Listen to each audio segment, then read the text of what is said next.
Internet, that's a good subject.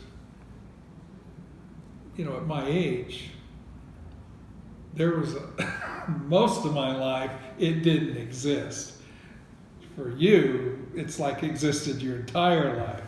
For me, though, it still feels like a recent invention. Love the internet, though. Golly. I mean, I still in my library have what was the equivalent of the internet in the 50s. And when I was in elementary school, junior high, high school, we had to do research too. You know, just because the internet hadn't been invented didn't mean we couldn't or wouldn't do research.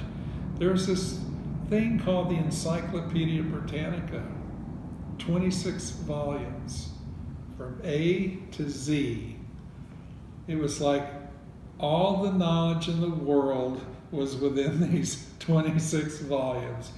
Every household needed a set of the Encyclopedia Britannica. It was sold door to door by door-to-door salesmen.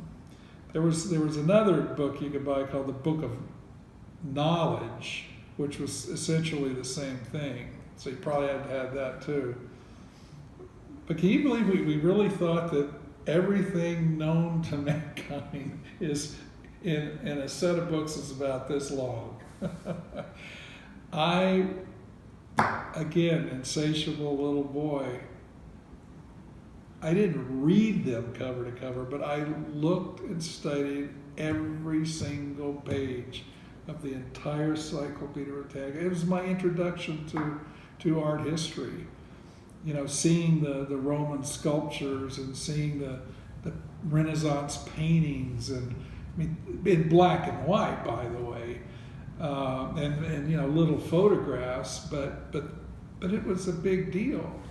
And as I said, I went through every page, and I got to the W's, and I got to Wilbur and Orville Wright, and then there's this Frank Lloyd Wright, and there's this picture, black and white picture.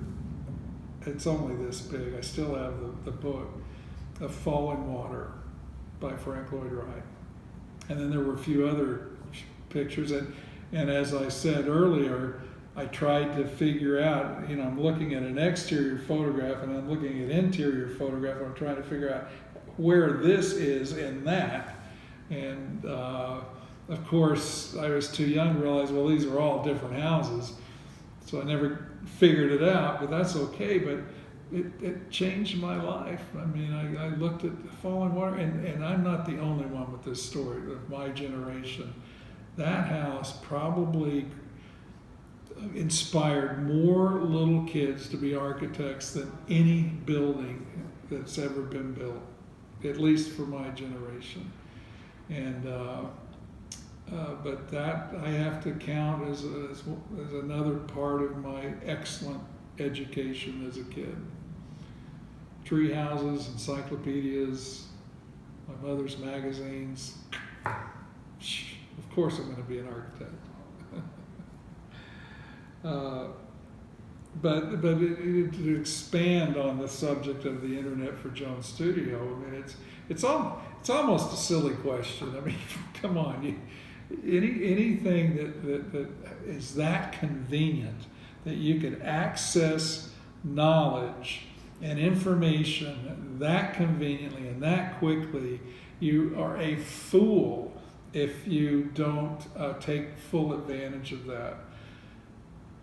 You're a fool if you don't take advantage of it as a communication tool, as an organization tool.